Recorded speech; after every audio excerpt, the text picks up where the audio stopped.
월말 김어준입니다. 과학 시간입니다.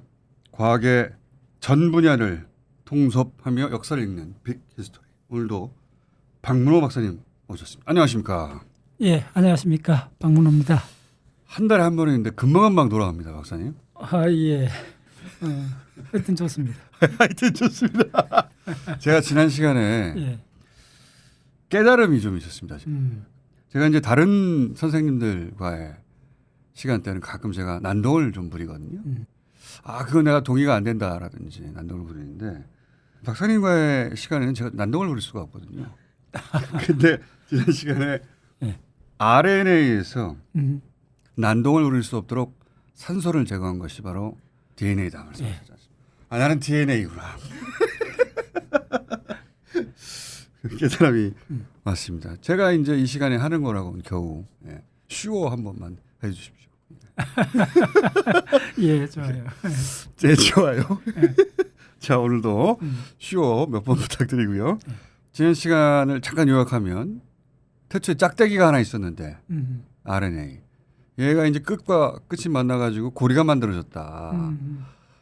그러자 이제 생명 현상이 촉진됐고 그리고 복제도 되면서 이게 이제 생명의 기원인데 요 RNA가 난동을 부릴 수 없도록 산소를 떼어내고 그렇죠. 정보를 예. 저장한 것이 DNA다. 예, DNA는 RNA에서 산소를 떼어낸 것에 불과하기 때문에 DNA는 없다고 생각해라.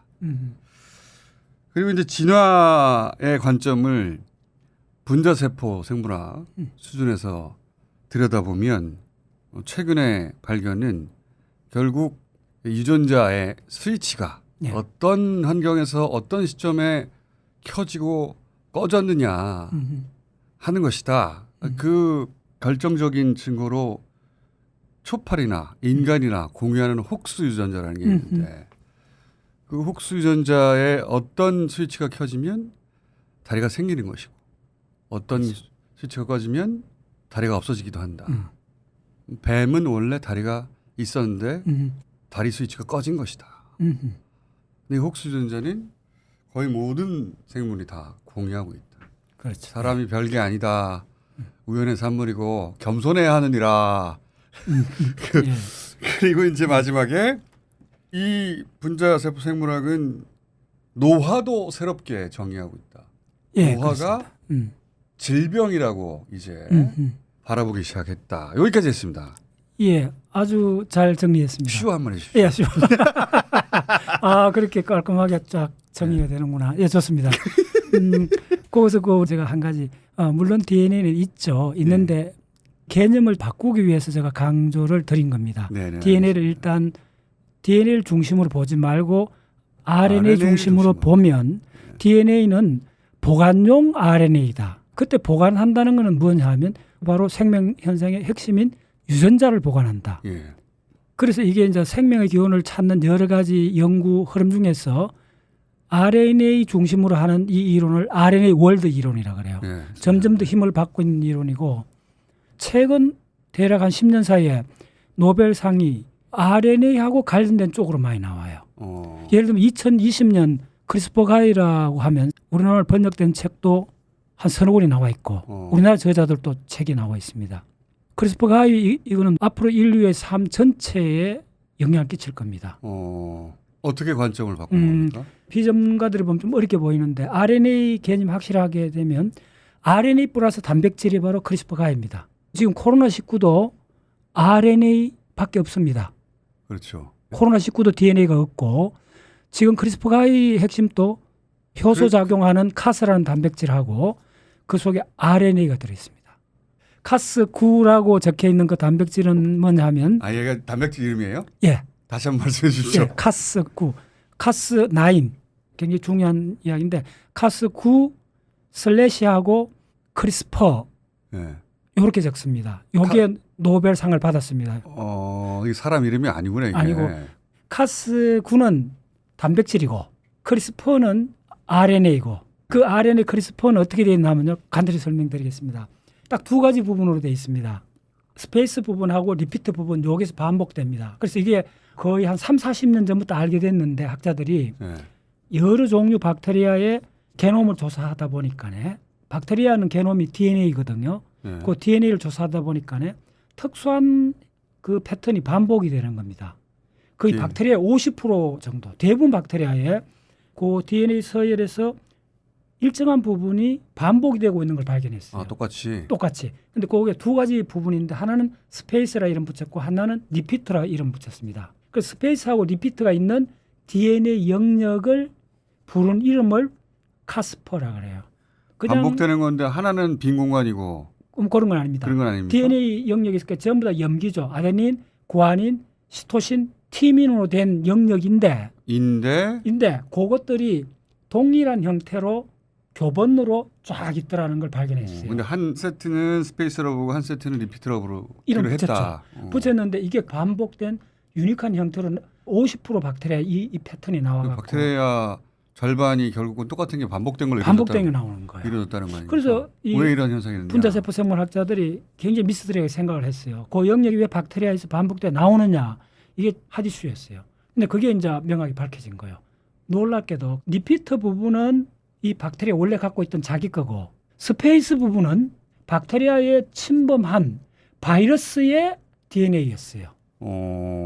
이 스페이스 영역을 찾아봤더니 70% 이상이 바이러스가 갖고 있는 거라는 게 확정이 된 거예요. 그러면 외부에서 들어온 거죠. 들어왔을 때 대처를 그렇게 했다는 겁니까? 그렇죠. 그게 어떻게 되냐 하면 적어도 10억 년 이상 네. 바이러스하고 박테리아의 전쟁의 결과라는 걸 알게 된 거예요. 재밌다. 갑자기 예. 박테리아가 바이러스가 침범에 들어올 때 예. 걔를 자기 몸 안에 이런 식으로 가둬버린 겁니까? 생포를 해놓은 거예요.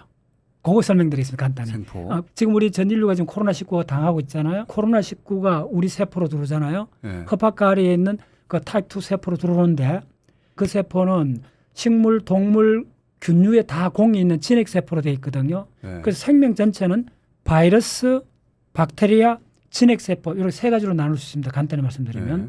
근데 이 바이러스는 누구한테나 다 들어와요. 근데 본 게임은 뭐였었나 한번 알고 봤더니 박테리아하고 바이러스의 싸움이었어요. 최초 10억 년. 예. 그래서 박테리아가 어떻게 대처를 했나 하면 바이러스가 딱 들어오면 바이러스의 DNA 중에 일부를 잘라갖고 예. 그걸 자기 DNA 속에다가 집어넣어 놓은 거예요. 그게 바로 스페이스예요. 그러면 몇만 년 후에 동일한 종류의 바이러스가 침범해 오잖아요. 예. 침범해 오면 그 바이러스의 일부가 내가 갖고 있잖아요. 내 DNA에서. 그게 항체구나 말하자면. 그렇죠. 정합니다. 쉬워 해주세요. 쉬워. 정하지 않았습니다. 바이러스하고 박테리아가 수십억 년 동안 그렇게 되어 왔다는 거예요. 그러니까 고놈하고 한번 싸우고 나서 예. 요놈하고 싸우는 법을 딱 몸에 저장해 놓고 있었구나. 그렇죠. 나중에 또 비슷한 놈이 들어오면 고놈하고 어떻게 싸워서 내가 이겼지? 그렇죠. 바로 그 메커니즘입니다. 그걸 일반적으로 생물학에서 선천 면역이라 그러는데 이게 면역 시스템이었구나. 면역 시스템인 거예요. 그러니까 몸의 절반을 예. 자기를 지키기 위해서 면역 시스템으로 갖춘 거구나. 대략 그렇습니다. 예. 똑똑한 것들이네. 예. 우리 세포 속에도 염기가 32억 개가 있잖아요. 예. 그거의 거의 50%가 박테리아하고 바이러스가 심어놓은 조각입니다. 그러니까 예. 40억 년 동안 살아남은 것들이 남겨놓은 흔적들이네요. 흔적들이죠. 이게 아주 중요한 멘트를 했습니다. 그 흔적들입니다. 그러니까 예. 어떻게 내가 살아남았냐. 예. 요 지도를 후손에게 남겨놓은 거네. 계속. 그렇죠. 또 오면 요걸로 싸워라 하고. 그렇죠. 어떻게 싸우느냐 하면 구체적으로 침범해 들어오는 바이러스의 DNA 일부를 스페이스라는 영역에 딱 집어넣어놨거든요. 그러면 여러 가지 종류 바이러스가 있을 거 아닙니까? 네. 그 종류 따라 스페이스가 달라지는 거예요. 만약 A라는 바이러스가 뭐 1000년 전에 들어왔다 하면 그걸 갖고 있는 거예요. 갖고 있다가 또 그 바이러스가 들어오면 원본을 갖고 있으니까 그 원본의 DNA를 RNA로 바꾸는 거예요. 그때. 예. 전쟁이 일어나면 포로를 생포하잖아요. 네. 그 포로가 자기가 살고 있던 지형들을 다 알고 있을 거 아닙니까? 가이드 역할을 해줄 수 있죠. 그렇죠. 그 RNA를 가이드 RNA를 그래요. 이야, 인간으로 치면 그 적을 적을 생포해가지고 냉동인간을 만들어놨다가 그렇죠. 나중에 1000년 후에 또 쳐들어왔어. 쳐들어오면 그럼 깨워가지고 야, 니네 때문에 다시 가이드해봐. 그래, 너가 그 일부였으니까 너가 다 알고 있지 이렇게 되는 거예요. 이야. 그 RNA를 가이드 RNA 그래요. 이것도 10년밖에 안 된 거예요? 예, 전부 다 최근에 일어난 일들입니다. 밝혀진 게. 그래서 카스9/카스 크리스퍼 요게 지금 생물학계의 핫 이슈입니다. 카스구는 뭐냐면 스페이스 영역이 이전에 쳐들어왔던 바이러스의 흔적이라 그랬잖아요. 가를 RNA로 바꾸면 가가 가이드 역할을 해줘요. 가이드 역할을 한다는 말이 뭐냐면 쳐들어오는 바이러스가 요게 무슨 바이러스라는 걸 알려줘요 내한테. 그럼 내가 대응을 할 수가 있죠. 그 바이러스를 난도질을 해야 돼요. 쪼개야 돼요. 쪼개는 그 무기가 단백질인데 그 가이 역할을 하는 단백질을 카스9라 그래요. 그다음에 그 크리스퍼에 있는 스페이스 영역에 잠깐만요. 크리스퍼는 뭔지 아직 설명 안 하셨는데. 그러니까 카스9는 단백질이고 제 말은 요 리피트하고 스페이스가 있는 요 영역을 카스퍼라고 하지 않았어요? 그거는 여기 색깔내네. 예. 자, 그러니까 박테리아의 DNA가 있을 거 아닙니까? 그게 만약에 1m짜리 기차 선로라 보면 그 리피트하는 뒤쪽에 있고 앞쪽에 카스9라는 단백질을 만드는 게 앞쪽에 있어요. 요 단백질이 하는 일이 뭡니까? 좋은 질문이요. 그 단백질이 가위입니다. 가위를 갖고 뭘 자르느냐면 쳐들어온 바이러스의 그 DNA나 RNA를 잘라요. 그럼 죽을 거 아닙니까? 그런데 확인을 해야 되잖아요. 어떤 바이러스? 어떤 바이러스인가. 그러면 그 확인이 바로 내 DNA의 크리스퍼 영역 속에 스페이스 영역에 있다는 거예요.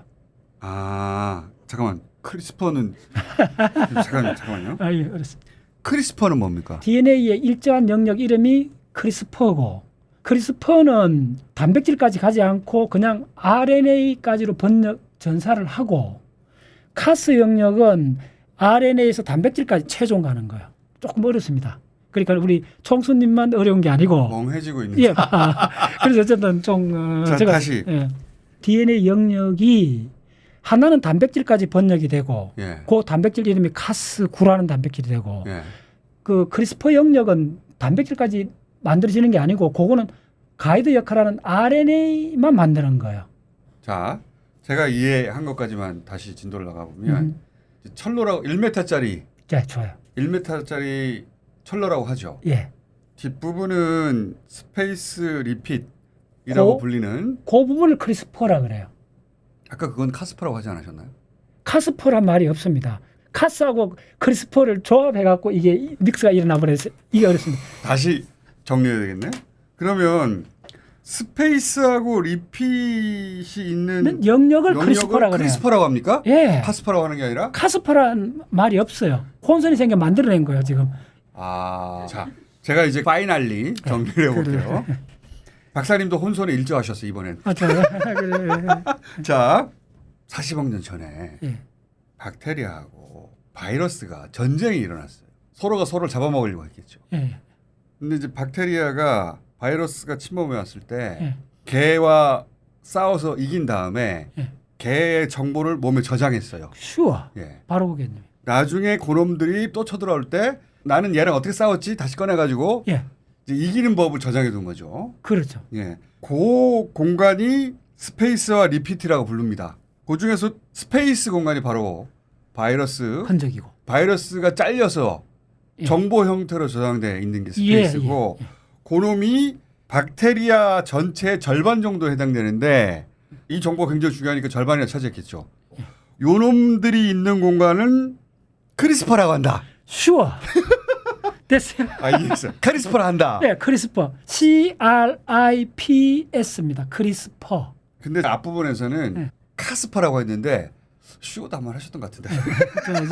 어쨌든 정리됐어요. 영역의 이름이 크리스퍼고 카스9는 단백질의 이름이다. 됐어요. 이건 조금 시간을 보낼만 해요. 요거가 개념이 안 잡히면 개념 잡기 어렵습니다. 숙기. 넘어갔습니다. 지금. 됐습니다. 자, 그럼 카스9가 딱 나왔는데 요 카스9라는 놈이 하는 게 바로 가위다. 그러니까 요 가위는 바이러스가 침투했을 때 요놈의 새끼 뚝 자르는. 그렇죠. 바이러스가 예를 들면 서울에 쳐들어왔다. 그러면 그 들어온 입구까지를 카스9가 가위를 보내줘야 될 거 아닙니까? 그렇죠. 들어오는 곳까지 가게 해주는 가이드가 있어야 될 거 아닙니까? 그 가이드가 스페이스가 해준다는 거예요. 그러니까 냉동 시켜놓은 놈 그렇죠. 포로 다시 깨워가지고 야 어디로 들어오는 거야? 이들이 들어오는 구멍으로 날 인도해. 쭉 가가지고 들어온 놈을 땡강 자르는 거군요. 그렇죠. 그거만 알면 사실은 이 노벨상 받은 이론의 한 70% 다 이해합니다. 쉽네 노벨상. 굉장히 쉽습니다. 근데 저 초기 단계만 넘어가면 자 바이러스가 들어왔잖아요. 바이러스의 염기가 있을 거 아닙니까? 그러니까 예. 그러면 아데닌, 구아닌, 시토신, 티민 그거를 심어놨잖아요. 스페이스에. 예. 그걸 끄집어내가 그걸 RNA로 심어놨는 거 DNA고 그걸 RNA로 바꿨거든요. 지난 시간에 이제 공부했던 게 나오네요. 나오죠. 예. RNA로 DNA 형태로 저장되는 걸 저장됐다가 RNA로 인출했잖아요. 인출했어요. 그 RNA가 원래 바이러스에서 왔기 때문에 예. 그 바이러스 DNA하고 요 RNA는 매칭이 되겠죠. 그렇겠죠. 자기 거니까요. 예. 매칭된다는 말이 뭐냐 하면 두 개의 염기가 이렇게 결합을 해버려요. 꼼짝 못해요. 내가 가지고 있던 놈하고 예. 들어온 놈이 같은 놈이니까 딱 결합하는데 여기서 핵심이 뭐냐면 결합하는 서열이 몇 개를 되느냐 하면 만난 이빨이 20개입니다. 이게 가장 핵심입니다. 20개. 이전에는 어떻게 됐냐면 이게 거의 30 이상 연구됐는데 1세대 가위, 2세대 가위, 3세대 가위가 있는데 우리나라에도 그 서울대 김진수 교수님과 이쪽이 아주 세계적인 전문가가 있습니다. 1세대 가위는 징크 핑크 누클레아즈를 하는 가위가 있었어요. 그다음에 탈렌이라는 2세대 가위가 있습니다. 1세대, 2세대는 노벨상을 못 받았어요. 3세대가 왜 노벨상을 받냐면 이게 인류한테 엄청난 혁명을 일으킬 수 있는 개념입니다. 왜냐하면 우리한테 이 크리스퍼 가위가 왜 중요하냐면 인간의 암을 치료를 할 수 있기 때문에 그렇습니다. 갑자기 속상해지지 마시고요, 예. 박사님. 그건 중요하다. 아직 제가 지금 이해를 못하는데 그래서 속상해지면 어떡합니까? 그래서 제가 아직 이해가 안 되는데 이거는 혼자 멀리 가서 속상해지면 제가 내가 다른 비유를 들어줄게요. 이게 얼마나 그 충격적인 사건이냐 하면 양자혁명이 일어났잖아요. 1920년도부터 40년도까지 양자혁명이 일어나갖고 물질 구조를 알게 됐어요. 원자를 정확하게 알게 되고 양자역학을 통해 갖고 반도체가 알게 됐고 그래서 컴퓨터가 나오고 IT 세계가 펼쳐졌어요. 그게 너무 충격적이어서 아인슈타인도 참 못 받아들였죠. 그렇죠. 좋은 얘기야. 지금 일어나고 있는 이 분자생물 크리스퍼에 왜 노벨상을 줬고 혁명적인 상황으로 받아들이느냐 하면요. 유전자 조작 들어보셨죠? 유전자를 조작한다 얘기했죠. 네. 그거에 확실한 툴을 인류가 갖게 된 겁니다. 그 부분을 인간이 자유롭게 다룰 줄 알면 이건 말 그대로 인간이 신이 된 상황입니다. 그게 무슨 말이냐 하면 자, 암이 수백 가지가 넘잖아요. 예. 질병이 아데닌, 구아닌, 시토신, 티민 그 염기 서열에 하나만 아데닌이 구아닌으로 바뀌는 요 돌연변이 하나만 일어나는 그런 형태의 점돌연변에 의한 유전병이 3,000가지가 넘습니다. 우리 인간이 갖고 있는 병의 대부분이 유전자하고 한 게 있거든요. 예. 어쩌면 인류는 유전자에 관련되는 수천 가지 질병을 원론적으로 다 고칠 수 있습니다. 이 크리스퍼 가위를 갖고. 꼭 가위를 가지고. 예.